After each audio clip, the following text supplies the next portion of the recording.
छः हफ्ते मार्केट में सेलिंग आने के बाद पिछले 2 हफ्ते में कहीं ना कहीं मार्केट एक रिवर्सल सा एक पैटर्न बनाता हुआ नज़र आ रहा है वीकली टाइम फ्रेम पे, साथ ही साथ डेली टाइम फ्रेम पर।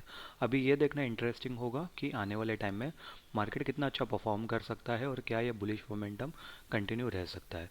अभी ऐसे टाइम में यूजुअली हम लोग को अच्छे स्टॉक्स या फिर ऐसे यूजुअली जो मल्टी ईयर ब्रेकआउट्स होते हैं वो यूजुअली नहीं मिलते हैं। बट आज के इस एपिसोड में, आज के इस वीडियो में मैं कुछ ऐसे स्टॉक्स लाया हूँ जो काफ़ी ज़्यादा मल्टी ईयर अपने पुराने साल के ब्रेकआउट कर रहे हैं। कुछ स्टॉक्स ऐसे हैं जो 2006 का ब्रेकआउट कर रहे हैं, कुछ 2005 के, कुछ 2007 के और कुछ 2015-16 के भी ब्रेकआउट कर रहे हैं। तो चलिए गाइस, ये वीडियो हम लोग शुरू करते हैं और इस वीडियो में हम लोग देखते हैं कौन से ऐसे स्टॉक्स हैं जो अच्छा खासा एक ब्रेकआउट दे रहे हैं या दे चुके हैं। साथ ही साथ हम लोग ओवरऑल एक मार्केट का एनालिसिस भी करेंगे। तो चलिए गाइस, वीडियो शुरू करते हैं। वीडियो में आगे बढ़ने से पहले मैं आप लोगों को बता देता हूँ, मेरा नाम है प्रशांत, आप देख रहे हैं इमर्जिंग बुल्स, और ये जो भी मैं स्टॉक्स डिस्कस करने वाला हूँ ये कोई भी बाई या सेल रिकमेंडेशन नहीं है। मैं सिर्फ और सिर्फ एक लर्निंग पर्पज़ के लिए ये वीडियो बना रहा हूँ। तो कृपया कोई भी इस स्टॉक में अगर आपको बाई या सेल करना है तो खुद का एनालिसिस पहले करना, उसके बाद ही अपना डिसीजन लेना, ठीक है। तो सबसे पहले मैं आपके सामने ये डेली टाइम फ्रेम का चार्ट है। अगर मैं आपको डेली टाइम फ्रेम पर एक आपको बताऊं तो आप देखोगे कि यहाँ पर मार्केट लगातार एक डाउन ट्रेंड पैटर्न बना रहा था, लोअर लोज का। बट यहाँ पर इसने एक अच्छा खासा सपोर्ट दिखाया और उसके बाद एक बड़ी ग्रीन कैंडल बन गई, फिर अच्छी खासी गैप ऑफ ओपनिंग भी आई और कुछ दिन उसी रेंज में ट्रेड कर रहा था। और ये मैंने जो डेली जो मैं शॉर्ट्स डालता हूँ उसमें भी मैंने लेवल्स डिस्कस करता, अच्छे खासा उधर से एक बड़ी रेड कैंडल बनी इधर। ठीक है, अभी रेड कैंडल बनने के बाद मुझे लगा शायद मार्केट यहाँ से नीचे गिर सकता है। बट अगर हम लोग यहाँ पर देखेंगे तो ये कहीं ना कहीं एक इनसाइड कैंडल भी इसको हम लोग बोल सकते हैं, साथ ही साथ इसको एक पियर्सिंग कैंडल भी बोल सकते हैं। ठीक है, जो ग्रीन वाली कैंडल बनी है फ्राइडे के दिन में। ठीक है, भले अभी वो इनसाइड कैंडल हम लोग इसको कंसिडर करें या फिर पियर्सिंग कैंडल, जो भी वो दोनों कैंडल का जो ऑब्जेक्टिव रहता है या दोनों कैंडल का जो कैरेक्टर रहता है वो बुलिश ही होता है। तो अगर यहाँ से मंडे के दिन मार्केट ने अगर ये वाला जो हाई है अगर ये ब्रेक करा तो उसके बाद कहीं ना कहीं इधर यहाँ पर कंसोलिडेट करके फिर ये वाला जो रेजिस्टेंस है जहाँ पर 50 डे मूविंग एवरेज भी है, ये अगर ब्रेक कर देगा तो कहीं ना कहीं मार्केट में बुलिश मोमेंटम कंटिन्यू होता हुआ दिख सकता है। अभी अगर मैं आप लोगों को वीकली टाइम फ्रेम पर भी लेके जाऊँ तो वीकली टाइम फ्रेम पर भी आप देखोगे तो कहीं ना कहीं यहाँ पर अगर मैं इसको चार्ट को थोड़ा सा जूम आउट कर दूँ, थोड़ा सा जूम इन कर दूँ रादर, ठीक है, अगर आप यहाँ पर भी देखोगे तो वीकली टाइम फ्रेम पर भी एक डोजी कैंडल बनाया है, एक हैमर टाइप कैंडल बनाया, एक्चुअली डोजी भी नहीं, हैमर टाइप कैंडल बनाया है। और अगर मैं इसका एक आप लोगों को बताऊँ कि यहाँ पर आप देखोगे अच्छा खासा एक डाउन ट्रेंड चल रहा था। ठीक है, साथ ही साथ इधर एक बड़ी रेड कैंडल है, यहाँ पर एक हैमर टाइप जैसी कैंडल है और यहाँ पर भी एक हैमर कैंडल है। तो ये कहीं ना कहीं एग्जैक्टली तो ये वो वाला पैटर्न नहीं है, बट ये कहीं ना कहीं एक मॉर्निंग स्टार पैटर्न नज़र आता हुआ दिख रहा है। ठीक है, अगर एक ग्रीन कैंडल होती और थोड़ी स्ट्रॉन्ग कैंडल होती, प्रॉपर एक ऐसी, मतलब अगर ऐसा पैटर्न होता कुछ, ठीक है, मान लो ऐसा कुछ पैटर्न होता और ये वाली जो कैंडल है ये वाली अगर ग्रीन कैंडल होती, ठीक है, और ये रेड कैंडल होती, तो ये कहीं ना कहीं हम लोग इसको मॉर्निंग स्टार पैटर्न बोल सकते थे। बट ये भी मॉर्निंग स्टार पैटर्न का ही एक और एक फॉर्म है। तो अभी ये देखना इंटरेस्टिंग होगा कि जैसे ही अगर ये वाला जो रेजिस्टेंस एरिया है या ये ब्रेक होगा तो क्या मार्केट को इधर फॉलोअप मिलता है और इधर एक अच्छी खासी ग्रीन कैंडल बन पाती है कि नहीं। अगर ये ग्रीन कैंडल बन गई तो कहीं ना कहीं डेफिनेटली मार्केट में एक अच्छी खासी बाइंग मोमेंटम आता हुआ दिख सकता है। साथ ही साथ मैंने जो पहले भी जो एक वीडियो में मैंने शेयर करा था कि यहाँ पर अगर मैं फिबोनाची को प्लॉट करूँ, यहाँ से इसका जो हाईएस्ट पॉइंट है यहाँ पर अगर मैं फिबोनाची को इधर प्लॉट कर दूँ तो आप देखोगे कि यहाँ पर भी फिबोनाची का इसने 0.6 के लेवल पर ही इसने सपोर्ट लिया। ठीक है, 0.6 के लेवल पर सपोर्ट लिया, साथ ही साथ 50 डे मूविंग एवरेज के इधर सपोर्ट लिया, और ये जो कैंडल बनी थी अभी बुलिश वाली कैंडल बनी थी। तो कहीं ना कहीं मार्केट में एक थोड़ा मोड़ा साइन तो दिख रहा है कि भाई यहाँ से अभी मार्केट में रिवर्सल आएगा और ये जो बुलिश मोमेंटम जो चल रहा था, बुलिश ट्रेंड चल रहा था, ये उसका पहला पुल बैक है और फिर शायद से यहाँ से मार्केट वापस अपना बुलिश मोमेंटम कंटिन्यू करता हुआ दिख सकता है। अभी पे हम लोग स्टॉक्स की तरफ आगे बढ़ते हैं उसके पहले हम लोग है ना अपना जरा ये वॉच लिस्ट देख लेते हैं। मैंने काफ़ी टाइम से आप लोगों को बताया नहीं था, बट अगर आप यहाँ पर देखोगे ये वॉच लिस्ट पे, तो पहले तो आप देखोगे कि यहाँ पर आप देखोगे वीकली टाइम फ्रेम से मैंने सॉर्ट करा तो मीडिया ने अच्छा खासा परफॉर्म करा पिछले हफ्ते, स्मॉल कैप ने, पीएसयू ने, पीएससी बैंक्स ने अच्छा खासा परफॉर्म करा। बहुत ऑलमोस्ट सारे सेक्टर्स ने ग्रीन में ही क्लोजिंग दिया है। जो हम लोग का निफ्टी 50 का सेक्टर है उसने 0.90 के ऊपर क्लोजिंग किया, पॉजिटिव ही है। बस आईटी और ऑटो सेक्टर ने नेगेटिव क्लोजिंग करा है, तो ये लोग ने कहीं ना कहीं निफ्टी के कंपैरिजन में अंडर परफॉर्म करा है, बाकी सारे सेक्टर ने कहीं ना कहीं ओवर परफॉर्म करा है। ठीक है, तो इस बात का हम लोग को ध्यान रखना चाहिए। तो कहीं ना कहीं अभी मार्केट इतना मुझे क्या कहते हैं बेरिश तो नहीं लग रहा है होने को, शायद साइडवेज हो सकता है ये वाले हफ्ते एटलीस्ट, बट उसके बाद वाले हफ्ते में हम लोग को देखना पड़ेगा कि क्या मार्केट को बुलिश मोमेंटम मिलके कंटिन्यू होता है कि मतलब साइडवेज ही रहेगा। ठीक है, बट मुझे ऐसा लगता है कि बेरिश बहुत कम होने के चांसेस है। ठीक है, बाकी आप कमेंट करके ज़रूर बताना कि आपके पॉइंट ऑफ व्यू के हिसाब से, आपके एनालिसिस के हिसाब से आपको क्या लगता है। अभी मैं स्टॉक्स की तरफ आगे बढ़ता हूँ उसके पहले गाइज, अगर अभी तक आप लोगों को ये वीडियो पसंद आ रहा है तो वीडियो को लाइक कर दो, चैनल को सब्सक्राइब कर दो, कमेंट कर दो और अपने दोस्तों के साथ या रिलेटिव्स के साथ भी शेयर कर दो जिन लोगों को स्टॉक मार्केट में इंटरेस्ट होगा। ठीक है, अभी हम लोग अपना पहला स्टॉक देखते हैं। अभी जो पहला स्टॉक है मैं इसको पहले चार्ट को यहाँ पर स्क्वीज़ कर देता हूँ। ठीक है, चार्ट को यहाँ पर मैं अगर स्क्वीज़ कर दूँ तो आप देखोगे ये जो स्टॉक है NBI फिन, ठीक है, इसका करंट मार्केट प्राइस 3210 का चल रहा है। ठीक है, मैं इसको चार्ट को थोड़ा सा, हाँ 3210 का चल रहा है करंट मार्केट प्राइस। अभी यहाँ पर आप देखोगे इस स्टॉक में क्या हुआ है, इस स्टॉक ने अच्छा खासा एक मोमेंटम दिया और 2000, एक सेकंड में अगर आप लोगों को ये जो ऐड है इसको हटा देते इधर से। ठीक है, आप देखोगे ये 2021 में इसने अपना ऑल टाइम हाई बनाया था। ठीक है, उसके बाद आप देखोगे इसके बाद 2021 में अच्छा खासा इसके अंदर करेक्शन आया। ठीक है, मैं इसको थोड़ा सा वापस पीछे लेके आता हूँ। हाँ, यहाँ से अगर आप देखोगे इधर एक अच्छा खासा पुल बैक आया, फिर उसके बाद वापस ऊपर जाने की कोशिश किया बट नहीं जा पाया। फिर आप देखोगे वापस इसके अंदर एक अच्छी खासी गिरावट आई और उसके बाद यहाँ पर 50 डे और 200 मूविंग एवरेज का गोल्डन क्रॉसओवर हुआ। ठीक है, अभी गोल्डन क्रॉसओवर क्या होता है ना, इसका अगर आपको समझना है, डिटेल एनालिसिस समझना है तो मूविंग एवरेज का हमने एक वीडियो बनाया था, ऊपर आपको आई कार्ड में उसका लिंक मिल जाएगा, आप वो जाके देख सकते हो, या तो फिर चैनल पर इंडिकेटर्स वाली एक प्लेलिस्ट है, आप वो भी जाकर देख सकते हो। ठीक है, ये वीडियो देखने का तो आप लोगों को और अच्छा समझ में आएगा। अभी इसके अंदर अच्छी बात क्या थी, गोल्डन क्रॉसओवर तो हुआ ही हुआ, साथ ही साथ ये जो ग्रीन कैंडल बनी, काफ़ी अच्छी ग्रीन कैंडल बनी है और साथ ही साथ उधर वॉल्यूम्स भी काफ़ी ज़्यादा अच्छे थे।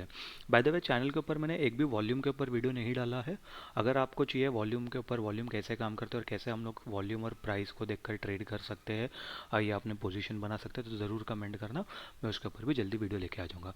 तो जब भी इसने अपना ये अच्छा खासा मोमेंटम दिया उसके बाद कहीं ना कहीं ये वाला स्टॉक एक अच्छा खासा कंसोलिडेशन में था, अभी इसने अपना कंसोलिडेशन भी ब्रेक करा है, बहुत ही अच्छी ग्रीन कैंडल के साथ इसने मतलब क्या कहते हैं कंसोलिडेशन ब्रेक करा है, साथ ही साथ इसने अपना ऑल टाइम हाई रेजिस्टेंस भी ब्रेक करा है। ठीक है, अभी अगर ऐसे स्टॉक में कभी भी हम लोग को एंट्री बनाने का टारगेट अगर देखना रहता है तो रेंज कैलकुलेशन मेथड से, यानी कि ये जो रेजिस्टेंस है उधर से लेकर लोवेस्ट पॉइंट तक का अगर हम लोग कैलकुलेट करेंगे और ब्रेकआउट के बाद हम लोग को डाल देना चाहिए, उसके बाद जो भी हम लोग को टारगेट मिलेगा उस हिसाब से हम लोग को अपना टारगेट बनाना चाहिए। एंट्री कहाँ बनती है ऐसे सब स्टॉक्स में, जब भी कभी भी आप देखोगे कि बड़ी ग्रीन कैंडल बनी है, ठीक है, बड़ी ग्रीन कैंडल, तो यहाँ पर है ना अपना स्टॉप लॉस बहुत लंबा हो जाता है, क्योंकि आप यहाँ पर एंट्री बनाओगे आपको स्टॉप लॉस यहाँ पर देना पड़ेगा। तो कभी भी ऐसे टाइम पे क्या करने का कि एक पुल बैक आया फिर उसके बाद ब्रेकआउट हुआ तो वहाँ पर एंट्री बना सकते हो, यहाँ पर एक कंसोलिडेशन हो रहा है और कंसोलिडेशन का ब्रेक हो रहा है जैसे यहाँ पर हुआ था, तो उसके बाद हम लोग एंट्री बना सकते हैं, तो वैसे टाइम पे हम लोग का स्टॉप लॉस छोटा हो जाता है और हम लोग को एक अच्छा खासा मोमेंटम राइड करने मिलता है। ठीक है, तो इस बात का हम लोग को ध्यान रखना चाहिए। अभी जो हम लोग का अगला स्टॉक है, हम लोग अगला स्टॉक देख लेते हैं। ठीक है, अगला जो स्टॉक है वो है कैपेसिट इंफ्रा प्रोजेक्ट लिमिटेड। ठीक है, अभी वापस मैं इसको भी चार्ट को थोड़ा सा जूम आउट कर देता हूँ। ठीक है, आप देखोगे अभी ये वाला जो स्टॉक है, ये वाला जो स्टॉक है इससे भी अपना 2000 इससे 2018 में इसने अपना इसका ऑल टाइम हाई ब्रेक किया था, ये ऑल टाइम हाई लगाया था, उसके बाद लगातार ये नीचे ही चलते मतलब डाउन ट्रेंड में ही चल रहा था, उसके बाद कहीं ना कहीं इसने एक यहाँ पर अपना डाउन ट्रेंड यहाँ पर कहीं पे रोका।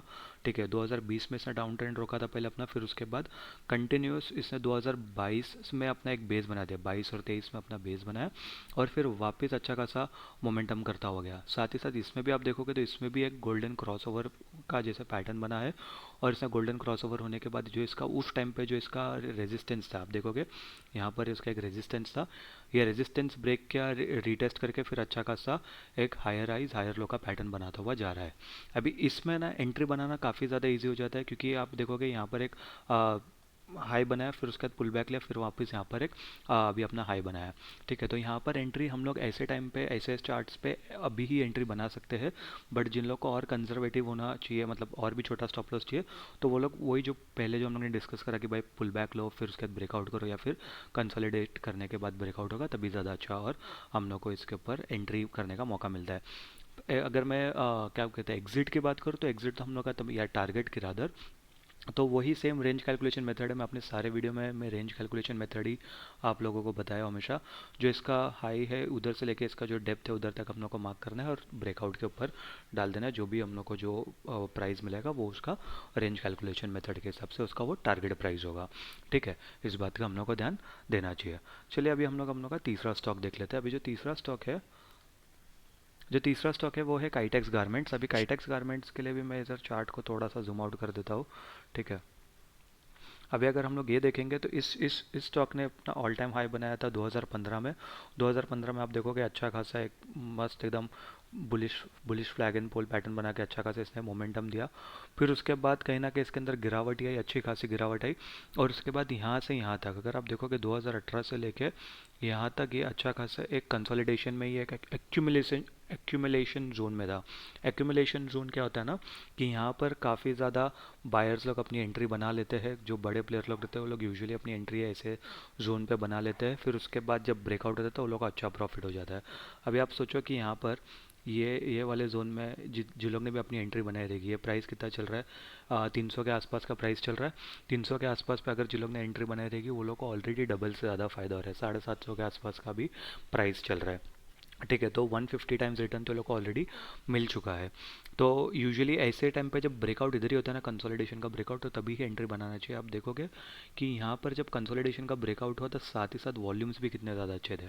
ठीक है, तो इसके लिए हमेशा मैंने काफ़ी सारे वीडियो में कहा है और इसलिए यूजुअली मैं कहता भी हूँ कि कंसोलिडेशन, अगर आप लोगों को कंसोलिडेशन फेज में मिलता है ना कोई स्टॉक, तो उसके ऊपर नज़र रखना चाहिए।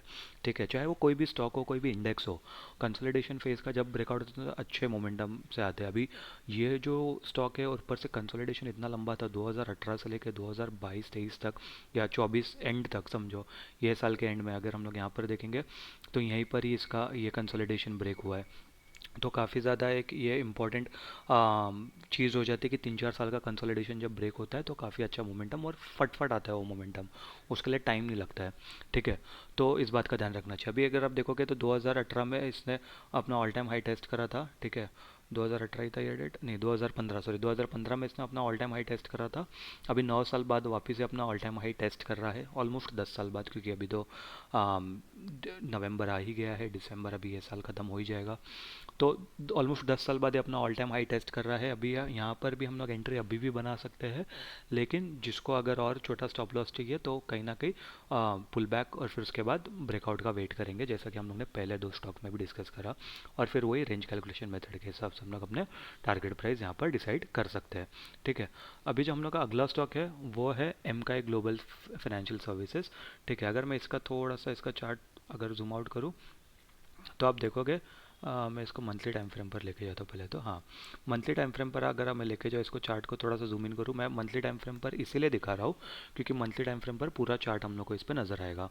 ठीक है, अभी जिस जिस प्राइस पर अभी ये जो स्टॉक ट्रेड कर रहा है, इस पे के पहले ये वाले जो स्टॉक थे 2007 में इस प्राइस पे था। ठीक है, अभी आप देखोगे 2007 में इसने अपना ऑल टाइम हाई तो नहीं, क्लोजिंग हुआ था कैंडल का, ऑल टाइम हाई तो कहीं ना कहीं ये वाले लेवल पे था। अगर मैं यहाँ पर दिखाऊँ तो ये वाला जो लेवल है 418 के आसपास का लेवल था।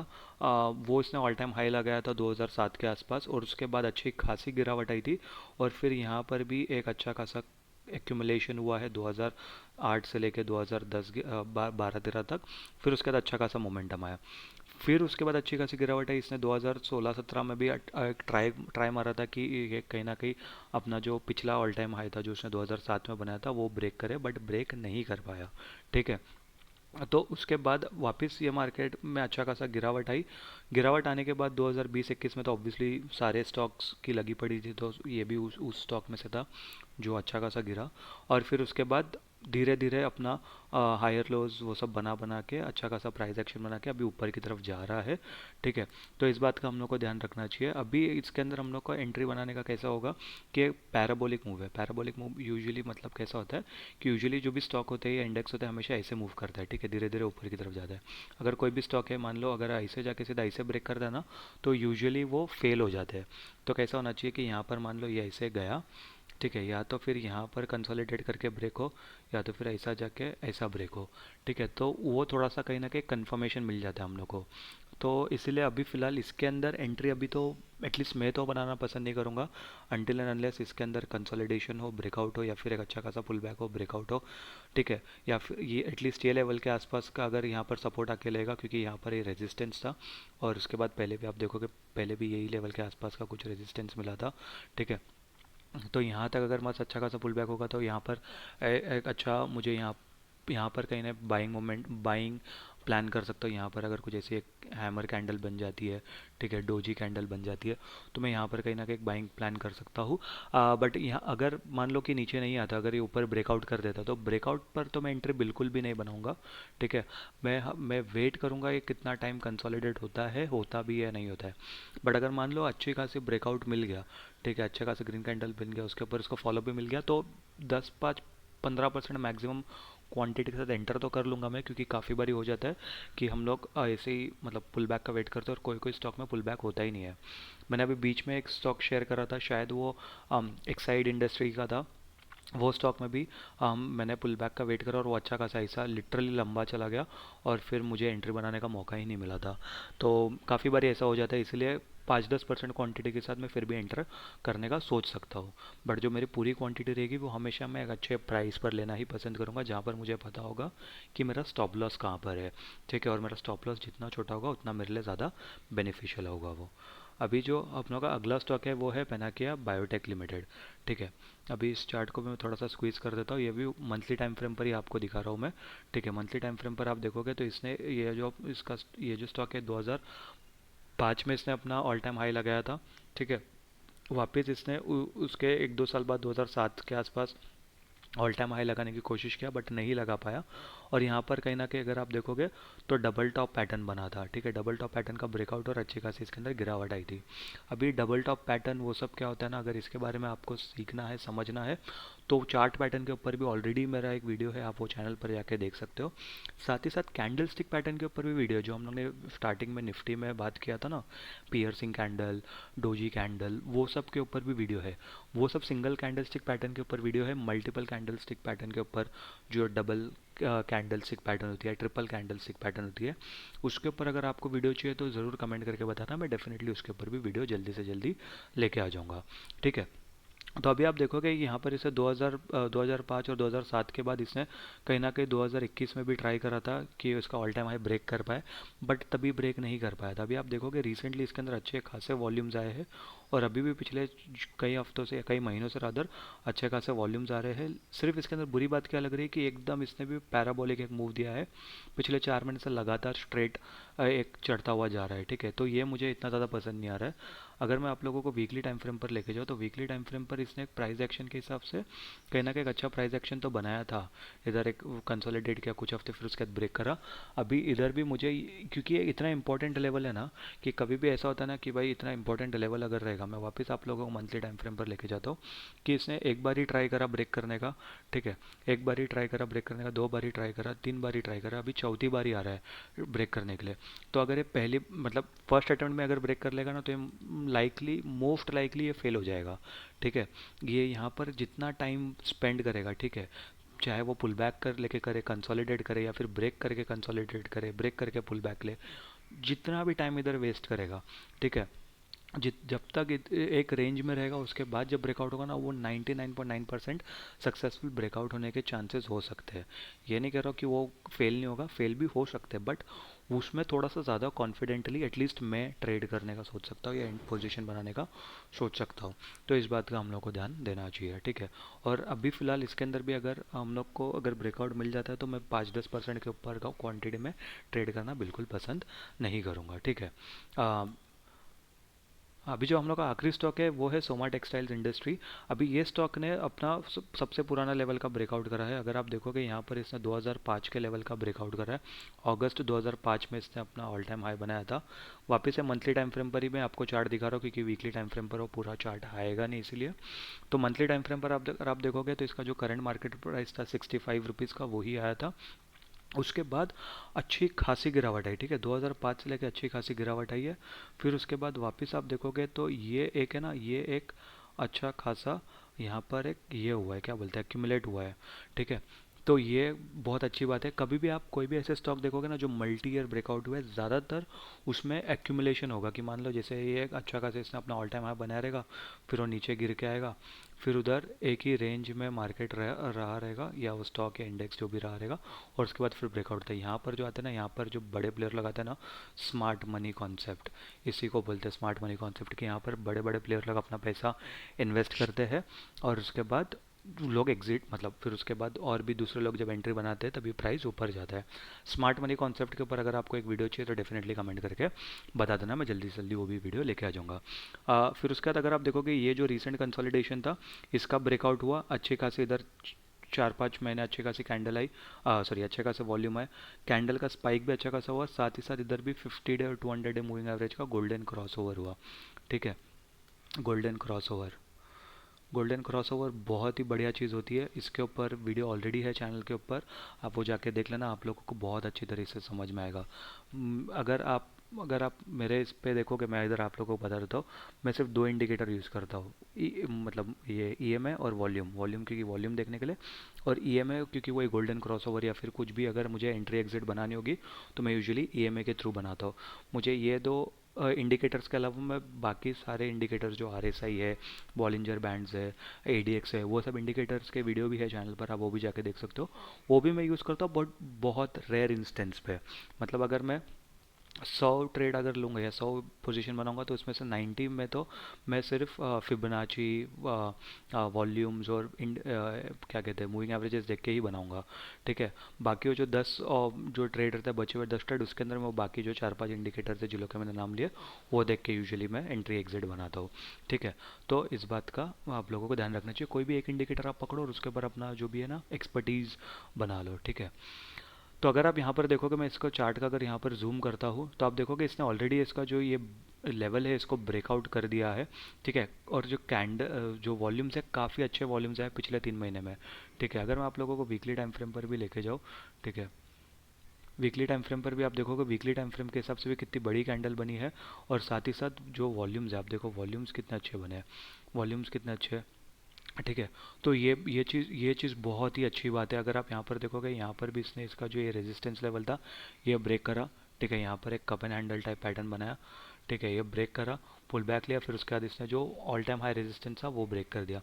अभी जो सिर्फ इसके अंदर दिक्कत ये है ना कि यहाँ पर अगर मुझे स्टॉप लॉस डालना है तो स्टॉप लॉस मेरा 50% के ऊपर का स्टॉप लॉस हो जाता है, क्योंकि 65 का इसका करंट मार्केट प्राइस है, और जो स्टॉप लॉस है वो 40 रुपीज़ के आसपास होएगा, तो 45-50% के आसपास का मेरा स्टॉप लॉस ही हो जाएगा। तो सिर्फ वो एक बुरी बात है। बट अगेन, जब भी ऐसी बड़ी कैंडल के साथ ब्रेकआउट होता है तो इसके अंदर बेनिफिट ये रहता है कि भाई वो स्ट्रॉन्ग स्ट्रॉन्ग मोमेंटम को दर्शाता है। ठीक है, स्ट्रॉन्ग मोमेंटम को दर्शाता है, लेकिन उसके अंदर बुरी बात ये रहती है कि इसके अंदर जो स्टॉप लॉस रहता है वो बड़ा हो जाता है, बिग स्टॉप लॉस। ठीक है, तो ये चीज़ का हम लोग को कहीं ना कहीं ध्यान रखना चाहिए। तो आप अपना ट्रेड कैसे प्लान करते हो वो आपकी ज़िम्मेदारी है। ठीक है, कैसे एंट्री एग्जिट बनाते हो वो आपकी ज़िम्मेदारी है। मैंने हमेशा अपने सब वीडियो में बताया कि मैं यूजुअली ऐसे सब टाइम पे एंट्री एग्जिट तभी बनाता हूँ कि मुझे छोटा स्टॉप लॉस मिलेगा, या फिर 10-15% की क्वांटिटी लेके एंटर करूँगा, और उसके बाद धीरे धीरे जो 70-80% जो बची हुई है वो उसके बाद में एंट्री एग्जिट बनाने का प्लान करता हूँ। तो आई होप गाइज आप लोगों को ये वीडियो पसंद आया होगा। वीडियो अगर पसंद आया होगा तो वीडियो को लाइक कर दो, और चैनल को सब्सक्राइब कर दो, कमेंट कर दो, नोटिफिकेशन की घंटी बजा दो, और अपने दोस्तों के साथ, फैमिली मेम्बर्स के साथ, सबके साथ ये वीडियो शेयर कर दो। मैं मिलता हूँ आपसे अगले वीडियो में, तब तक के लिए गुड बाय।